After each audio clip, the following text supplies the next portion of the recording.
Good morning, everyone, and welcome. This is Joe Scarice, your co-founder and co-host of the Creative Birth Strategies podcast and house here on the Clubhouse every Sunday morning, 9 a.m. Eastern Standard Time, providing education, networking, and strategy. So we'll get started here in just a few minutes. We're going to invite a lot of our peeps in and get rocking and rolling here. And then I'll bring some moderators up, and then we'll get into our discussion, give you an update of November events, of course, which I'm excited about that as well. And we'll give you some updates to the market. In the interim, I always want to put a thank you out to a couple people that have been supporting the podcast from the very beginning. One, our moderators.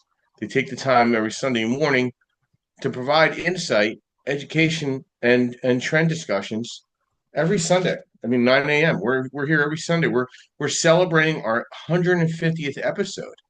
We now have scheduled discussions rolling into the end of December right now. So if you want to follow all our discussions and see what's going on, please come to creativebirthstrategies.com, josephvscarice.com, or you could just go into our calendar of events here on our podcast to get rocking and rolling here.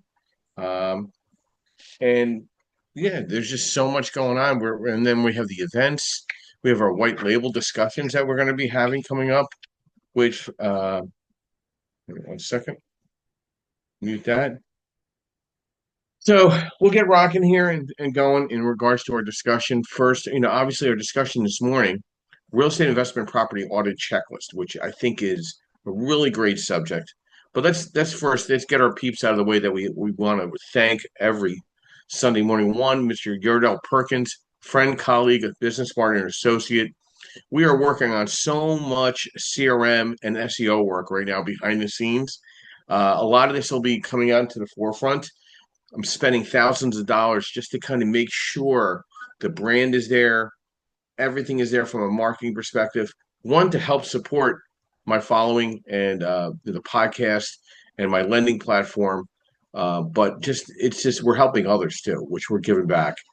So being a nationwide direct private lender, so many people come to you for suggestions, mentoring, coaching. But at the end of the day, I have to, put loans in. So it really has to do with a deal by deal basis. And Yordell has been such a great backbone to this group and my partnership with him and Perkatech, our social media team that we're working with diligently. We just did a major move from Constant Contact to Go High Level, which we're excited about that, where we're going to have text messaging marketing, the email marketing, some other things that we're going to be tying in, which is AI video, etc. So I think it's really important for a transition and growth. And Yordell and I are always looking at those opportunities to help our teams and what we do internally, but also to help others at the same time. I want to thank Miss Linda Pelagas. She has been making some great introductions at Realty 411 for me to have some podcasts coming up in the near future here on Clubhouse as well as the podcast. We're scheduling a lot of those things out. And hang on one second. I see something here. I just have to delete a little spam here. Sorry about that. Sorry, I've seen some spam going on, so I got to delete that right away. And when that's deleted, she has been just a vital colleague for the last several years in coordinating various events and now making introductions for present and future discussions here on the podcast as well. I want to thank Mr. Eric Moss of MB Capital Solutions, who has been a referral partner, colleague, and friend for the past 18 years, where we provide unsecured business lines of credit for investors throughout the country. And then I'm a nationwide direct private lender providing white label and underwriting, processing, origination for non-QM lending, strictly for investors only. And we're in the single family through four family space, multifamily, 5+ units, probably up to about 20 units now in the DSCR space, mixed use, anything from 2 to 20 we're comfortable with in the DSCR space now. As long as there's a 50-50 blend to the residential and commercial at least. And then it's always got a favor in the favor of residential, really more so than ever before. Fixed to rent, fixed to flip, meaning bird strategy or flippers or new construction. We have some great products that we're rolling out. And then we're doing general construction lines of credit as well. But one product that I have to stand out coming into the end of this year that is going to be starting in about a week. We are going now up to 97% loan to cost on purchase and 100% on construction rehab, and up to 70% to 70% loan of value, 75% loan of value on after repair value for 1 through 4 fixed to rents or fixed to flips. Pricing's in the single digits, which now rates are starting at 8.75 on construction financing. And on DSCR, we are now starting at 5.75. Rates are kind of hovering anywhere between 6.1 to like 6 to 6.375. We can go up to 75% cash out, 80% on all purchases, 1 through 4. On the 5+ units, 5 through 20, we can go up to 75%, whether refinance or purchase. Same thing on mixed use. But the fixed to rent product that's now going up to 97%. Now, this also is based on 6 transactions done for rehab or flipping in the past 4 years. So we need to verify that with our AI to make sure you hit that. Everything else before that, you're somewhere between 80 and 90% on purchase, 100% construction. You're still in the single digits now in construction money. Being a direct lender, that's where some of the benefits fall for clients now, where we're now single digits in the bridge money for that fixed to rent, fixed to flip, and a lot more realtors are coming to the front line. And I think this discussion today kind of ties into a lot of it, which excites me a little bit. Then we're going to first let's update us on the market. Rates have been wacky. Okay, so the base coupon rate with the announcement of the Fed actually creeped up a little bit on the 30-year fix at around 6.28. So rates are probably in the sixes ish, mid to high sixes for the if you're going to more the Freddie Fannie route, regulated route, whether home buying and or investor in your personal name. It's going to be a really wacky November. The Fed's saying there might not do another Fed rate drop, but they say no rate cuts. We'll see. I think they're going to do an emergency one. The tariffs are also expected to start showing up more in consumer pricing as holiday shopping season starts. So we'll see how that impacts the Fed. The market from a inventory has been kind of stale a little bit. So there's some concerns there. But rates are not dropping right now. They're kind of just staying still. On the commercial side, the base rate coupon rate starts at 5.75. We've already baked in the rates for the betterment for investors. So it's very, very aggressive to say the least right now in the DSCR space. Like I said, we're probably with the coupon rate at 5.75, we're probably hovering between 6 and 6.5 on rates on DSCR, whether refinance or purchase, depending on credit score. Credit score requirements are changing around a little bit. We still are looking for 660 or better. Foreign national loans have been impacted a little. They're cutting back a little bit. That's a showing of concern for me because that's the last time I saw that coming around was 2007. So right now, cash out for foreign national has been cut back to 60 to 65% instead of 70. You're still on the purchase side of foreign national at 75%, but I have a feeling that might reel back to 70%. So there are some concerns going into the last couple of months of the year, but still very positive for investors moving into the market heavily on inventory, scaling, and opportunities. I'm seeing a more positive trend at the events I've been attending regionally. So that ties into some of the events that we have coming up in November. I'm very excited about announcing that we have our second Monday, second Saturday in Philadelphia at TCS Property Management up on the rooftop deck.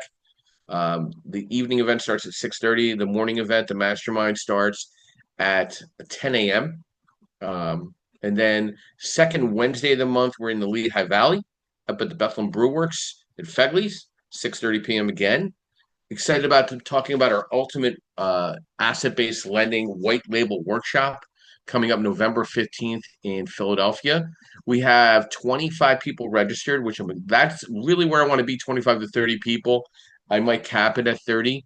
Um, the people that are coming will be invited to a private mastermind happy hour on Friday evening with an event to be a location to be disclosed to them only. Then all day 9 to 3, we're going to dive into white labeling, brokering loans, understanding loans, and then that'll go till 3 p.m. We'll probably have some time afterwards. I will be leaving Sunday open for one-on-ones post the podcast, which I will be broadcasting the podcast from the rooftop deck in TCS Property Management at 2nd and Chestnut. So I'm excited about that. Then we have another event in North Jersey, November 17th with Jumpstart Nork. That's at City Rub. And then to finish off the month, we're going to be in Laurel, Maryland, with the Real Estate Masterminds strategy at the Sky Vibe Lounge from 6 to 8 p.m. happy hour networking. So we're growing accordingly. We got the podcast solid. We're not going to stop this podcast here on Clubhouse. We're going to keep moving it into the new year. Love to see where we get to 200th episode. So let's talk about some market trends that I saw this past week. I posted some articles. If you're not following me on Facebook, Instagram, LinkedIn, Twitter, you're not getting to see all this stuff, but we're posting all these articles and newsletters out. Zombie foreclosure vacancy rates are trending up a little bit. Be a little concerned there. Rents keep falling across many U.S. metro areas. And why this is because of a lot of the Class B multifamily buildings that were supposed to be condo conversions are now becoming rentals. It's kind of saturating the market. It's compressing DSCR on the smaller investment, single family row through four family, or even the small balance multifamily. So I'm a little concerned about that. So that means to me, DSCR, maybe you were making 1.5, 1.6, 1.7. Now you're making 1.2, 1.3, 1.4. Your days on the market to occupy the unit as a tenant for a tenant is now taking a little longer. We're talking like 3 months now on average to identify the right tenant. So that's interesting to watch. That was an interesting article. I did post that yesterday. So let's see if there's any other articles that catch my eye. Pending home sales flat in September. That's kind of common in the fall market. Office conversions hit a record high as cities embrace adaptive reuse. That's an interesting, that's an article I will post out as well. So let's tie into our discussion today. Real estate investment property audit checklist, right? It's ideal for BRRRR investors and flippers and buy and hold landlords who want to evaluate and optimize protect their portfolios. You know, verifying that the property was purchased correctly aligns with your investment strategy. Okay. For purchase price versus appraisal value versus after repair value, title is a report, it's a clean. The inspection report is a reviewed foundation, roof, electrical, plumbing, HVAC, zoning compliance, and permits verified. Closing statement we review for accuracy. What's about your market comps? And then neighborhood demographic and trend evaluation. Also, you need to look at the financial and cash flow audit, ensuring the property performs to expectations. Rent roll and lease agreements verified. Operating expenses, taxes, insurance, utilities, and maintenance updated. Look at evaluating vacancy and CapEx reserves accounted for. What is your NOI? What is your cash on cash return? What is your debt service recalculated?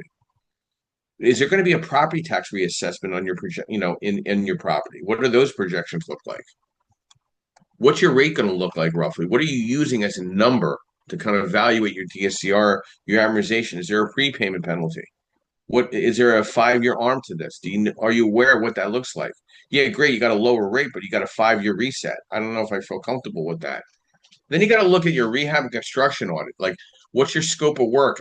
I mean, anyone that's listening in, if you don't have an example scope of work for rehab or flipping, please email me or text me at my number 215-290-5108 and request a scope of work spreadsheet.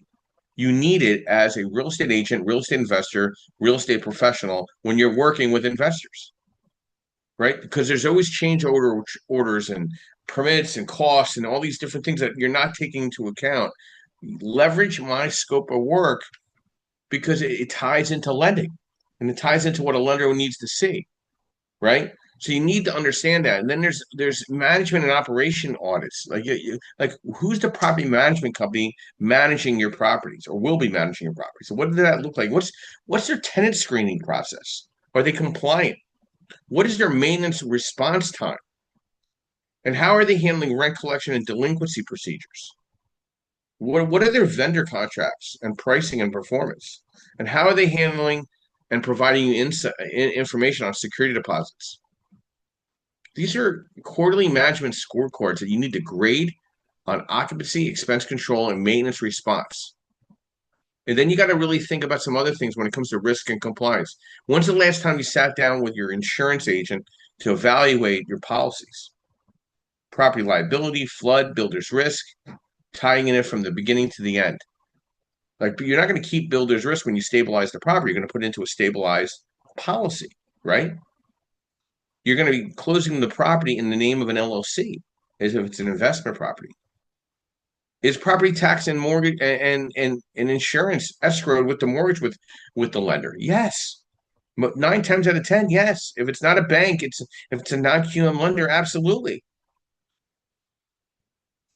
Do you need or we need to be aware of the local landlord licensing and inspection records? And are they current with your management company if you're leveraging a management company? You need to know this. And then you got to look at the performance and exit strategy. Right? Like, what's the current evaluation versus after repair value versus on a purchase basis? What's your equity position in ROI? I just did an underwrite this morning for five plus units for 5 of them for a client of mine. I showed her 70% and 75% what the current rate is and what I think the rate's going to be by the end of November and how that's impacting DSCR, her cash flow, and her cash out, where she could reposition that money to acquire another building or buildings, right?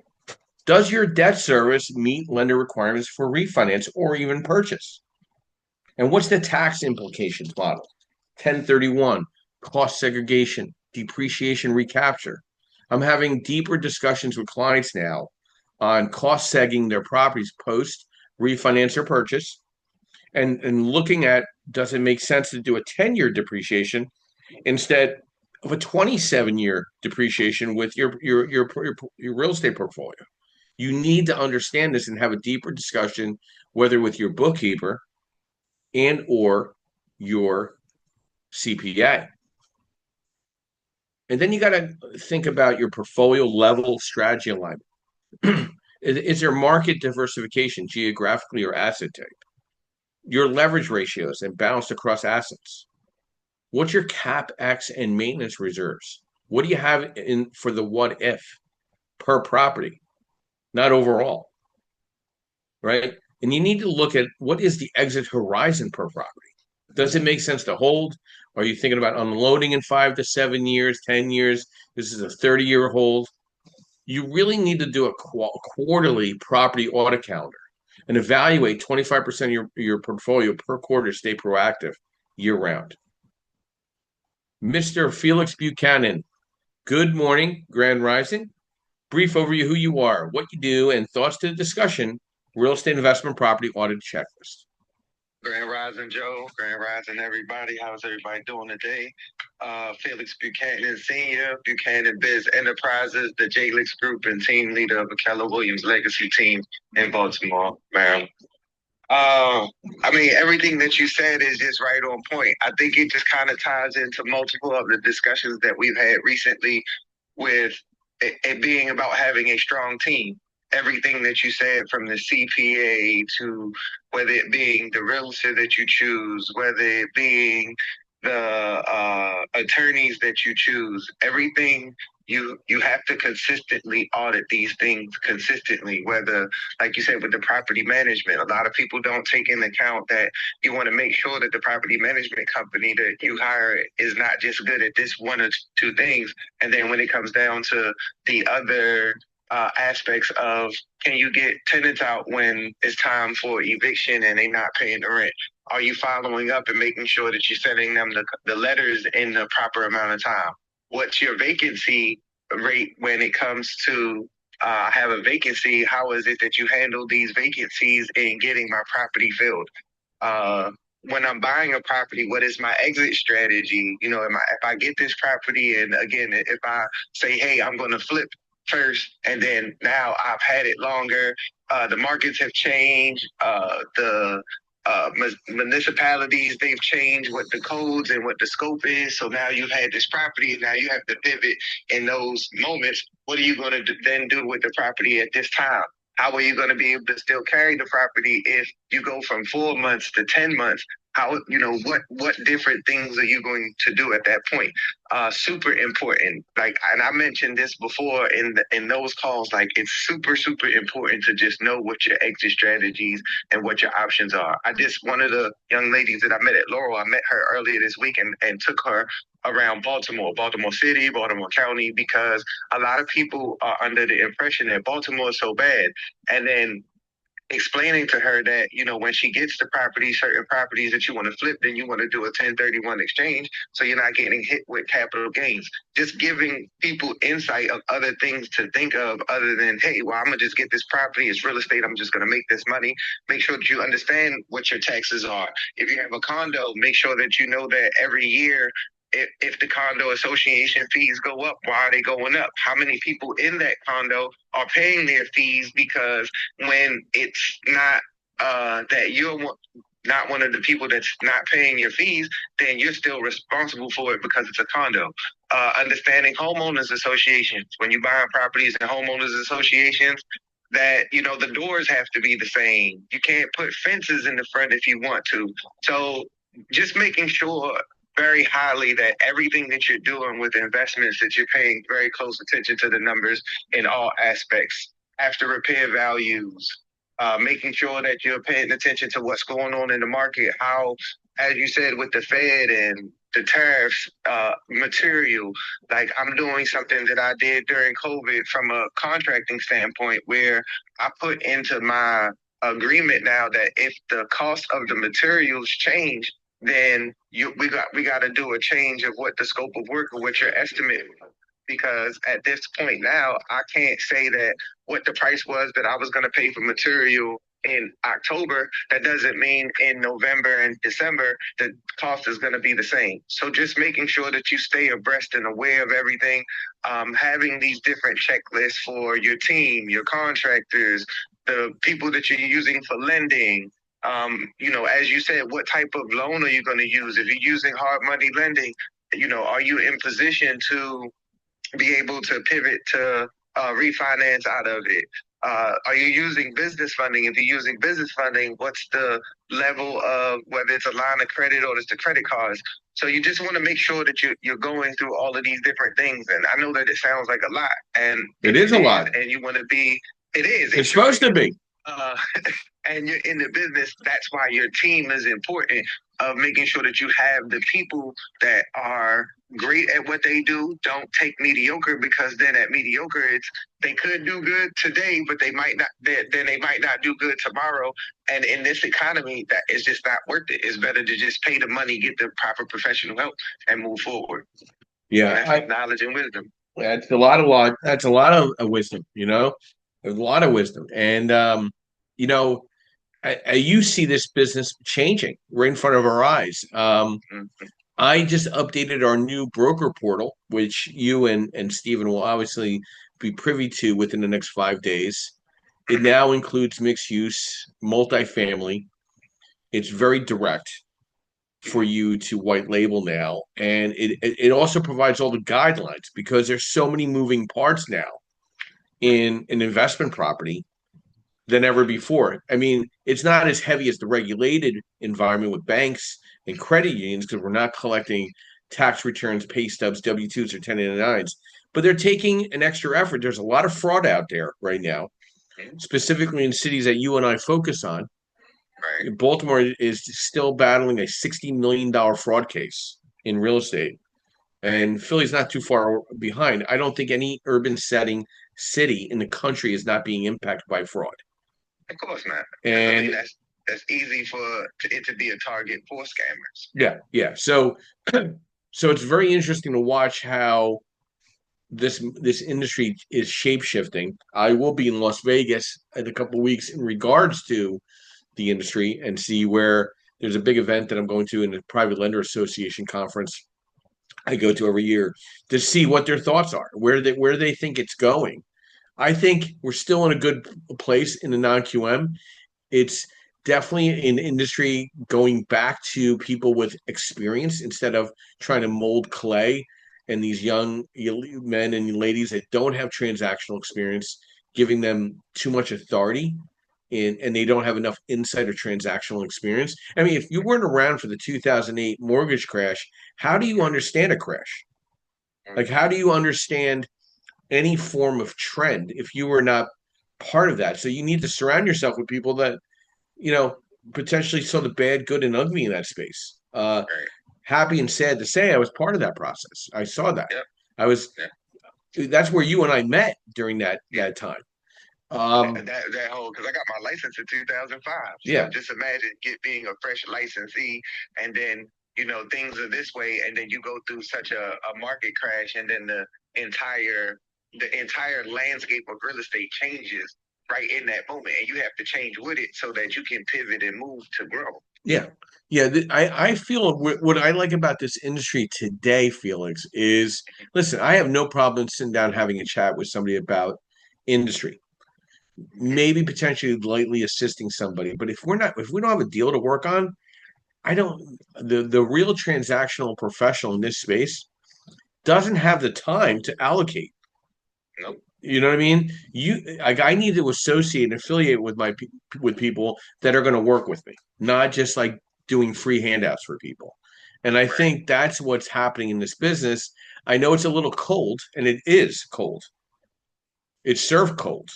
Um, but I think the righteous real estate professional understands time and cost benefit relationship. And if they don't, they need to kind of move on and move away, kind of thing. They kind of disappear. They'll come in and out, but as a licensed professional, as licensed professionals, we're not going to allocate time just to for we that's with our family and friends.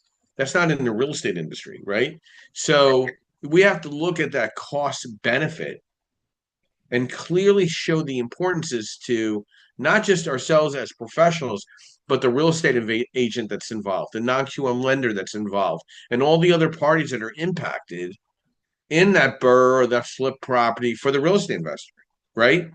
Where it's not easy. None of it's easy. They make it sound easy online. You know what I mean? Everybody, oh, I don't, I do this, I do that. Do you really? Right?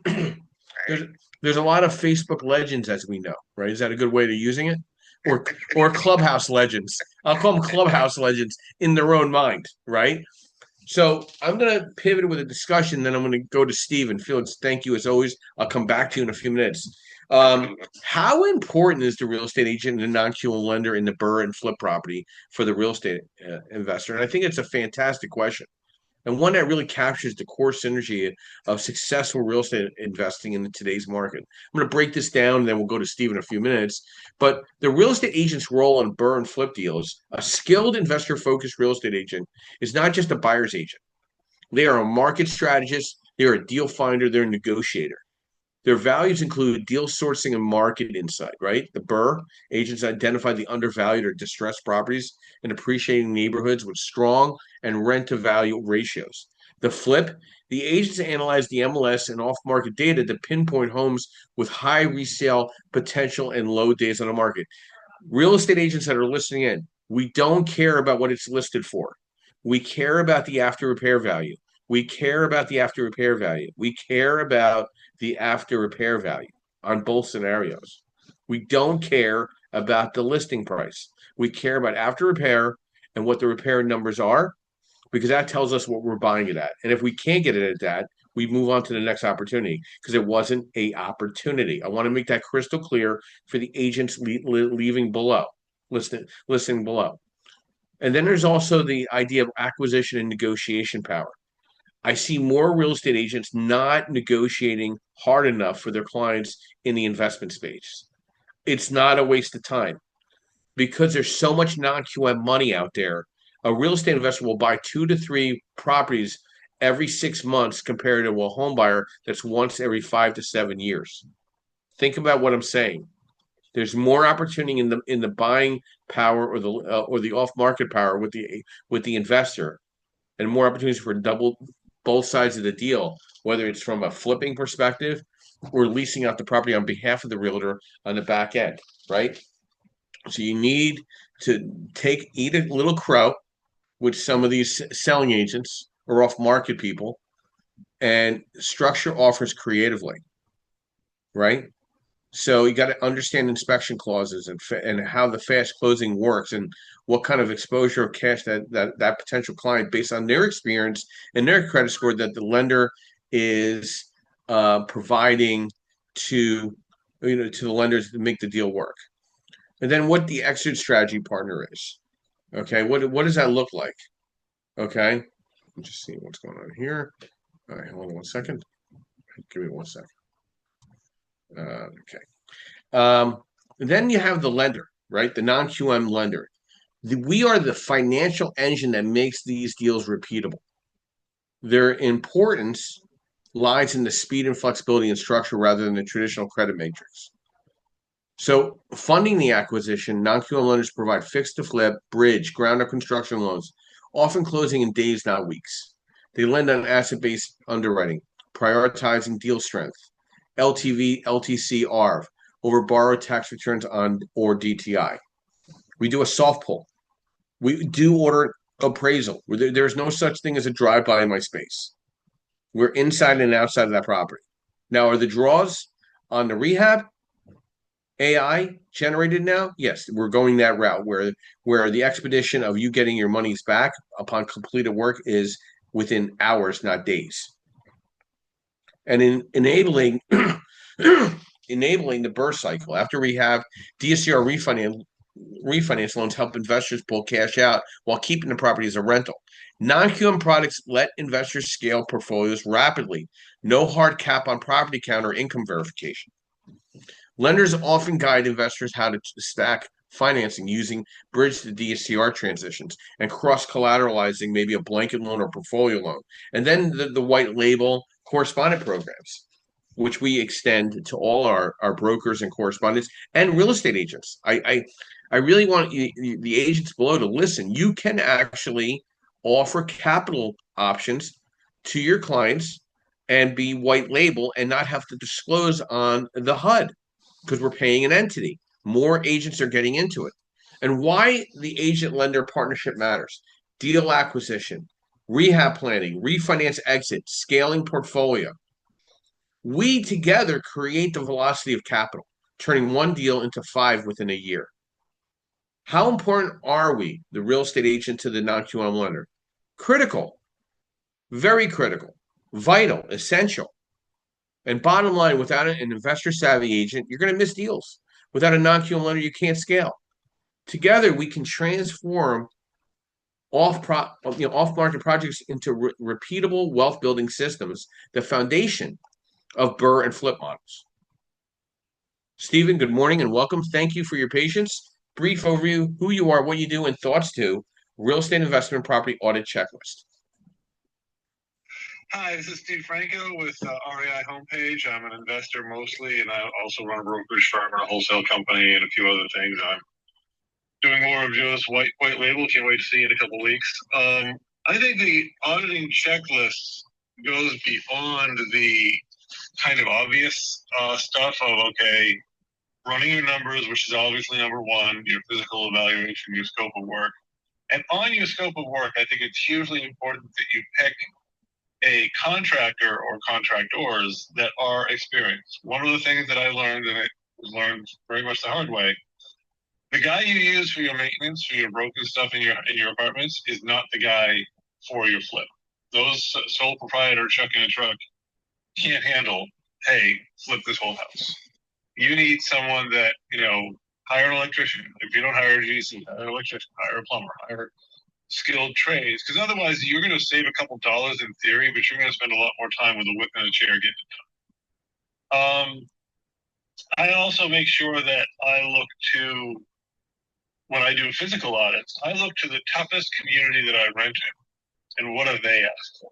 Like one of my communities does a sewer line camera. They actually shove it down, there, and they're not worried about actually stuff leaking out of the sewer into the ground. They're worried about rainwater into the sewer. But now every property I get gets one because the stuff you learn there. So take the hardest when you're going into something during your due diligence, beat the daylights out of it. But I think also the audit checklist goes to a lot of what I think Felix said, or at least alluded to, which is manager manages. You hire a manager, they look all shiny and great. But if you don't keep up on them and make sure they're running your operation the way you work, if you don't keep up on them and make sure whatever, you will end up, having a challenge because they're going to maybe get a little lax on you or double charge your maintenance or whatever. And get to know, even if you're remote, even if you're not, self-managing, get to know the code officer or the representatives in your communities. Because if there is a problem and they, make sure they know how to reach you, and it's not a dead end wall at the property manager level. And the most important, I think the most important thing is always remain liquid enough. I don't take on a property except for this 1031 exchange that I had to because things were squeezed. If it doesn't have 30% maintenance vacancy management, which everyone says is absurd. Well, I want to make sure that I have that extra pad. I want to make sure that I have some liquidity if things don't go right. If I have to carry a hold for, carry a vacancy for a few months, or, the inspector missed something or something. I want to make sure that I have that extra liquidity and that I have, and I have the people around like Joe and various other, team members to really work it. The final thing on my audit, my personal audit, is cultural. Where do I, if I'm not buying locally, where am I comfortable? What type of environment? Am I comfortable with the high value, metro Philly, or am I more comfortable with the C and B markets? If I'm switching to self storage, which I kind of am, self storage and mobile home parks, your audit questions become very different. So make sure you work with someone who's done that sector before to say, hey, this is how we evaluate self storage as opposed to mobile home parks. So to me, the audit goes beyond the actual information. It goes to how well did I source that information? How well did I double check those choices of what I'm auditing?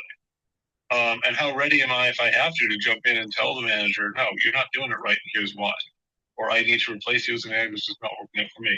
If you don't know your own business, nobody else is going to. That's all I got.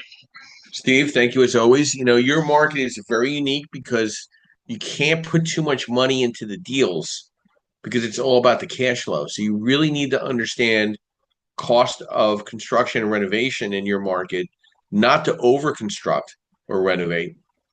Because I feel like there's a very standard expectation on rent and cash on cash return in your market. So I appreciate your thoughts to that because your market's not the same as a Philly market. It's not the same as a Baltimore market. If you add, an addition to a property, that's not going to suddenly make a different value. Maybe adding an additional bathroom might help a better cash flow and Section 8 probability or market rent. Or, if it's a 4-1 and turning into a 3-2, I think you're going to have a much better rent performance. But does that cost make sense in that market, right? And that's the audit checklist that has to be evaluated by both the real estate agent, the investor, and the lender. Yeah, and if I can just jump on that, because one important thing that I run into a lot is people say, oh, I can get 1,500 for this 3-bedroom. Well, maybe you can. There are a lot of people in my market getting that. But I'm going at 1,200. I'm going at 1,150, 1,200 is what I'm expecting. First of all, that's where the HUD numbers are at. And I always say, okay, fall back to what HUD is at. But also, I might get the 1,400, 1,500, but that person may not they may not have 3 times rent, whatever. But if I run my numbers on 14, 15, if I run my numbers on 5% vacancy and 5% maintenance, and that's not what reality becomes, I'm in trouble. If I run my numbers on 12 and I get 14, I'm happy. So always, especially in secondary and tertiary and even beyond markets where I'm at, making sure you're being overly cautious and making sure you have a reason why. Well, why is it not 1,500? Jamara's getting 1,500. Well, okay, Jamara's getting it, but according to statistics in the market, this is the average. According to HUD, this is the average. This is why we're at. And the last thing is, who's paying, if you're doing rentals, who's paying what utilities? If your tenants are not paying for their consumables, their electric and their heat primarily up in the Northeast, they're not going to care about the bill. They're going to leave it at 90 and go away for 2 weeks. So always try to separate those out when you can. Yeah, that's good stuff. I appreciate that, Steve, as always. Yeah, I'm pretty excited about this white label portal. It's going to tie into the course on the 15th, which is near perfect timing. I'm going to train on the portal the entire week.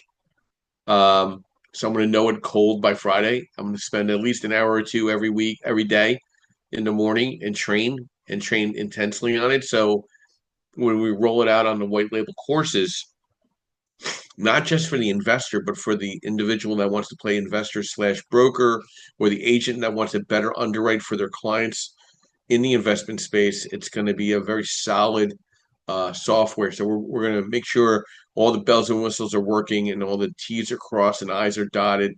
But you brought up an interesting discussion in your overview is remote landlording in 26. It's what's changed, what works, and how you, with the investor mindset, should position yourself, right?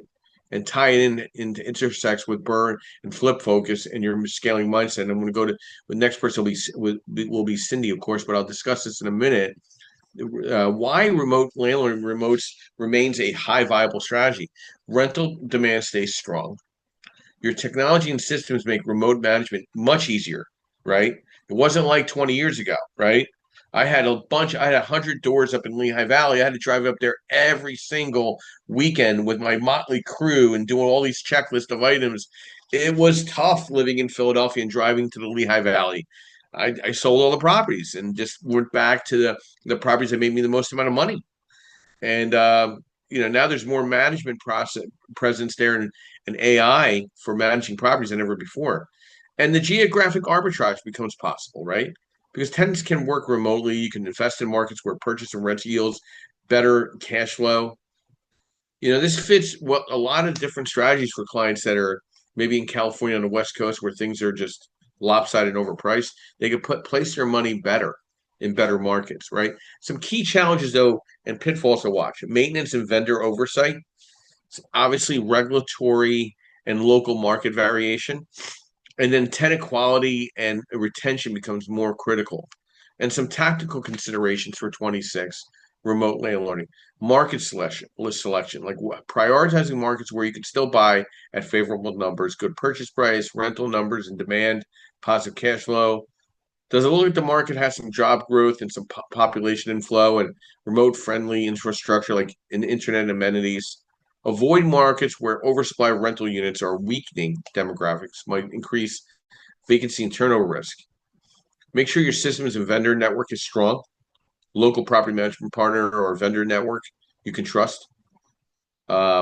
Underwriting and exit strategy. You need to understand underwriting models, right? Burn, hold, building conservative rental growth assumptions, 2 to 3% rather than super aggressive, since a lot of analysts are anticipating moderate growth, right? So that Burr model, you really need to ensure the real refinance step. And for flipping transitioning to hold, if you're flipping and then as far as remotely, you'll have to have an upside of long-term rental growth if it doesn't flip, right? And then marketing and tenant experience, that's where a good realtor comes into play, understanding amenities and features that appeal to remote opportunities managing, that you're going to have to trust somebody there, on boots on the ground. Obviously, risk mitigation, like there's a contingency fund you have to have in place. Monitoring local vacancy trends and rent trends, ensuring the remote location is diverging not negatively, and staying compliant with local laws and eviction rules, licenses. How this plays into your skill set. You already have probably, hopefully, systems and scaling investor era underwriting in place, right? So your ability needs to underwrite deals. You need to have talking with asset-based lenders and non-QM financing, your power team and your mindset, the vendors, the property managers, the contractors, right, is how that remote piece works. But then you have to have an educational role and keep learning, right? And some takeaways I want you to think about this, right? More feasible and potentially higher yield than ever before, remote landlording, right? Market selection, strong remote, system vendors, tenant experience, and making the whole refinance strategy work for you from a distance. So these are things you need to think about in your real estate investment property audit checklist. Cindy, good morning and thank you for your patience. Brief overview who you are, what you do, and thoughts to our discussion this morning. Real estate investment property audit checklist. Hey, good morning, Joe. Hi, everyone. Cindy Ariona here. I'm in Salt Lake City, in Park City. I'm a realtor here, and I own a brokerage in Istanbul, Turkey. It's my 21st year, got a team on the ground there, and that's where the bulk of my business has been since rates did the big jack in July of 2022. Turned out perfectly. And so, Joe, before I got into real estate, a number of years ago, I was a stockbroker for 6 years. I follow the stocks very closely and I feel very uneasy about the dollar. So I'm following them very closely, diversing different money, mostly in the metals. But what happened 2 weeks ago really caught my attention. So it was the day after the big four banks, Chase, Bank America, Wells Fargo, and Citibank, Yep. all had their earnings release, and they all did good. Now, with the shutdown, we couldn't get the a lot of the numbers, the labor numbers, the different CPIs and the GDPs and all that we were supposed to be getting. Haven't been able to get accurate clarity on those. So here's what happened. The following day, 3 regional banks had a big crack. And regional banks is what I pay really close attention to. So the biggest one was Zions Bank that's here in Salt Lake City. Yeah. And so they did a charge off of a $50 million real estate company, had taken a loan, stopped paying, and so they charged it off. And that resulted in the stock tanking. Some reports said 11, others said 13. I didn't check the sticker because I was moving on to make some other trades when that happened. So, point is, they lost $1 billion in market cap in one day with that charge off. Next to go, right behind them, was Western Alliance and Jeffries. So we had 3 of them with a crack. And Joe, that is a leading major sign in my books. Yeah, I would agree with you because Yeah. TD just announced here, which is regional over here, the closure of 60 branches. So, and that we don't know all the reasoning behind that. So that's big. That's a lot of retail too, as well. When I see the weaker dollar, Cindy, it concerns that U.S. real estate is relatively cheaper for investors, especially in holding foreign currencies. Uh, Cost of importing goods and rehab maintenance expenses could be impacted with the weaker dollar, right? Interest rates are not coming down as quick as everybody wants because the media is just kind of like topsy-turvy. Inflation's still okay. That's the bizarre thing. And I'm seeing a lot of reports with AI compressing jobs. So we don't have job reports right now, Cindy. So it's hard to see what those reports look like for the Fed, and they don't even. I mean, they obviously have way more data than we would ever have. But very interesting what you're saying about Zions Bank. They've been around forever. I knew that name when I came into the industry. I didn't know that you were in the stock space at one time. So I am scared of you even more than ever before because I know you probably have daggers for fingers. That's great. And handling a business in Turkey ain't easy for a young lady. So I'm sure that's interesting as well. Some implications to what Cindy's saying really means right now you got to really hone in on your target markets with diverse demand. Monitor supply side and cost risk, what this looks like going into 26. Using financing thoughtfully and timing is everything. Like I went to a rehab construction tour yesterday. He's going to get done just around in December. He's going to list it right away. I don't know who's buying December 31st a nice home to live in a really cute community with a low tax base. But I would say wait. I would like do a preview and then just don't list it till January, post New Year's, because nobody's really looking or focusing. Really, if you could hold out post Super Bowl is always a smart spot.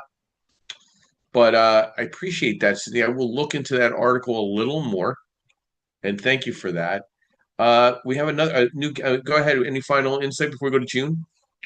Yeah, real quickly, what it reminded me of, and this all happened just 2 weeks ago, Yeah, and it reminded me of 2023, which is not that long ago. yeah. Silicon Valley National Bank, and everybody's, oh, who's that? Never heard of them.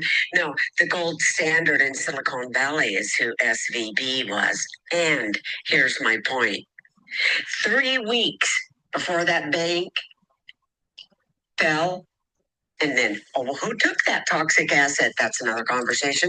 3 weeks before it fell, the government came in. They got their little committee, and they go around and they do check the health of all of the banks. That's their job. That's what they do. 3 weeks before that bank fell, they came in and signed off and gave them a stellar rating. 3 weeks later, it falls, collapses, and the end. That's how quickly. That's how irrelevant that bank check was for me. Okay, back to you, Joe. No, see, you got me something to read this afternoon after I get back from the gym, so I appreciate that. I love reading data like that. So, yeah, I think there's a lot of craziness right now in the banking industry. I think my prediction is the banks are going to be unregulated by sometime in 26 post the removal of Powell at the Fed. That's a prediction, a thought, but we'll see. I think the IRS might go into the dumpster of fire real soon too. They're becoming more relevant. So a lot of big changes in the golden year of 26 and our 250th anniversary of our country.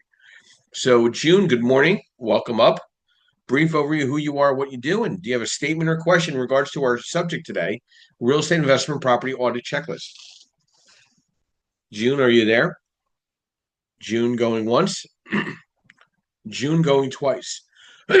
Losing my voice as we speak. Sorry about that, guys. Yes, I'm here. Sorry.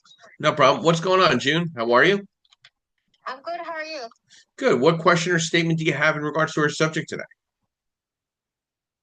You came up and raised your hand. You there, June? June going once. June going twice. June will come back to you. I can't hear you. Wherever you are, you're in a bad spot. But I got your text, so I will send you a scope of work out. So that'll be out. I'll send you some information on everything we discussed today, as well as a checklist for DSCR and fixed to rent, fixed to flip, and or new construction, so you can be able to better underwrite your deals. Felix, some thoughts and final thoughts to our discussion today. Any oversight and insight to what we've been discussing this morning? No, it just that doesn't get stated enough. Just all of these different things that you need to just make sure that you look out for. The key component is really in this market getting a strong team, making sure that you vet your team, making sure that you get referrals from people that you know that are super successful at it, and just stay on top of it. Like Steven said, you got to manage the team in which that you have. You can't just depend on the factor that, hey, well, this is what they did before, this is how they operate. You definitely want to stay on top of them. And then just sidebar what Cindy was saying about those banks. I definitely, because then and still do pay attention to different news and the different outlets. And I did pay attention to that. Not only did they give them a good rating, when that bank got bought over by the next bank, they actually insured all of the money. Like typically it's only supposed to go up to 250,000. They insured all of the money for that bank. So yeah, you got to pay attention to those things because they definitely affect our lives. We might think like, oh, it's nothing. And especially like I tell people growing up until I got into real estate made me pay attention to different numbers and different factors that not just what goes on what's around us, but we got to pay attention to what goes on in the world because the things that happen in the world, they affect us. And these are the different ways that they affect us. And if you're not paying attention to that, then you become those people that are constantly crying, like, well, why is this happening? Or why is this? Well, if you paid attention to what's going on and you really follow the money, then you're going to really see that the answers are always there. And that's my wisdom and knowledge. And I'm done. Felix, thank you as always. Yeah, I've never seen a shape-shifting market like this, but the best part of it, I've been in the industry 25 years, 36 years as a licensed agent as well, investor, second generation, and I get the big picture. I mean, experience and transactional wounds from successes and failures are so more important now because I think the talent pool that you have has limited exposure to failure and successes and transactional experience. That's my concern. And hopefully there's enough talent still in the business that can transpose that to the next generation in this space. Because it's getting, I mean, if you're not on top of it, like this morning, I got up this morning, I had 3 newsletters out, 3 postings out, had a video interview with Yordell putting together events out, posted a couple loans into the software, um, had a couple emails I had to address, have this podcast, go to the gym, stay healthy, stay clear. It's a lot going on. My final thoughts to this, and Felix, thank you as always. I'm going to reach out to you this week with the new software because you're going to be one of my first guinea pigs. Excuse my French. I'm a guinea pig, but you're a guinea pig. So yeah, I there's we got to talk about that because it's really good, and I think you're going to be very happy with this change right now. But I'll make some further announcements next week on the podcast coming up. Yeah. So yeah, my final thoughts heading into November 2025, right? It's with the podcast, the CE workshops, mentoring content. There's a high level of strategic takeaways that I'm thinking in my head that I think are going to impact all of us, as investors, as agents, as lenders. I think we have to stay calm, of course, take care of our health as always. And affordability is clearly a dominant challenge, and sales volume is slowing despite rising inventory. Okay. And home growth is modest, right? Supply remains constrained in many markets, but there's a growing divergence by region. You need to understand that, right? Investment and development trends are shifting. Focus increasing on sustainability, hybrid work capability, mixed use, and secondary to tertiary markets. How is this going to impact the real estate agent? Implications: expertise and advisory role matter more than ever. Content themes to ride now, right? Affordability strategies, the secondary to tertiary markets, sustainability tech in the real estate. If you're not on AI, don't go start taking the class to think about doing AI. If you're not in it, you're already behind. You better hire somebody right away. Inventory investor dynamics, networking and partnerships become more strategic. Branding your educator role, right? I mean, are you delivering some CE courses? What are you bringing differently than the other agents, right? What are the implications for the investors? Cash flow resilience over speculative appreciation, select markets and asset types. Prepare for refinancing and exit strategy risk. Value creation matters more.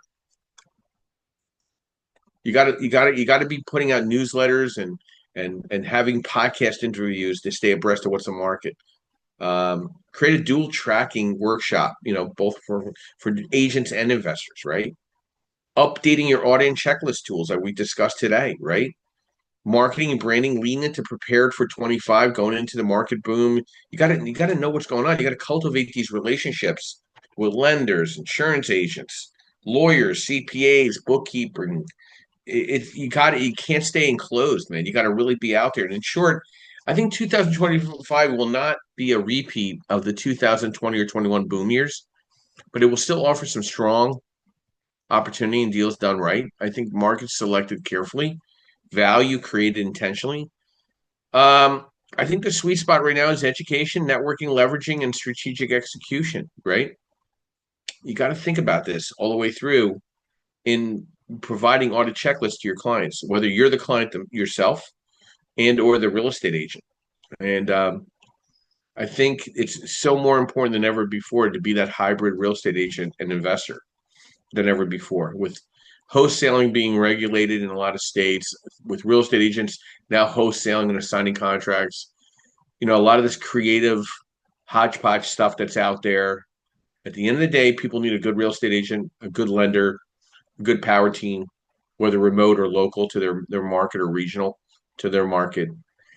This is the time to pivot and a huge opportunity if you stay abreast of everything. AI, branding, marketing. This is a 7 days a week type of environment. You got to take your breaks, of course, to keep your head important to stay on top of your game.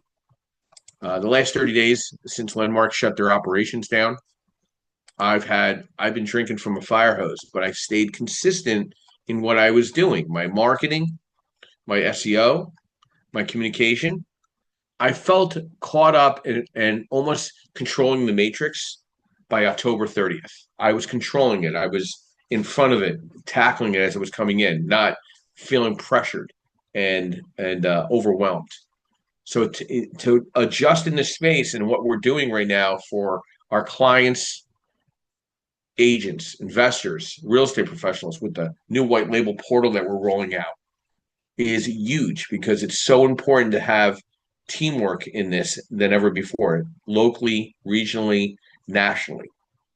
I want to thank everyone that came up, the moderators today, of course, were awesome. I thank our audience for their participation, of course. I appreciate all the texts for the scope of work. If there's anything else you need, please text me at 215-290-5108. I'll provide all the things that I send to all my clients. I want to make sure whether you work with me or work with somebody else, you have the right information to be at the starting line, as always. I want to thank our sponsors, of course, and our associates like Yardell Perkins of Perkatech, providing all the social media provisions here that we're getting 4,000 views a week right now on this podcast, sometimes 5. I'm really excited about that and our friendship and our association. And again, he's been my backbone, one of my backbones here with this transition since Landmark operations shut and the transition to the next level on our CRMs and our notifications to our clients. I want to thank Linda Pelagos, as always, with Really 411. She is providing people to interview and bring onto this podcast and on Clubhouse as well. Thank Eric Moss of MB Capital Solutions. I mean, I want to thank our support, our hosts that helped me with these events in Lehigh Valley and Philadelphia. Yardell is our backbone to those events in Philadelphia. Dave Bergio with Trifecta Credit Solutions in Lehigh Valley. We got Joe Rodriguez down up in Newark and Van Robinson up in Newark. We work with Ike down in Maryland with Felix Buchanan. The white label courses we have. Love to expand that nationally. We're regionally right now. So if anybody would like to host or co-host a white label underwriting course in their market to kind of, whether from a recruiting perspective, CE perspective, driving investors toward you and, elevate toward you, let me know on that. We're here every Sunday morning, 9 a.m. Eastern Standard Time, providing education, networking, and strategy always. We have subject matter now scheduled to the end of the year. Follow me on LinkedIn, Facebook, Instagram, Twitter, Blue Sky, YouTube, Clubhouse, wherever you need to follow me. Let's have a one-on-one this week. Let's not wait. My quote this morning: you can't give your life more time, so give the time you have left more life. Have a great Sunday. Have a great week. We'll see you next Sunday morning, 9 a.m. Eastern Standard Time, and I will be ending the room in the next 30 seconds. And thank you as always.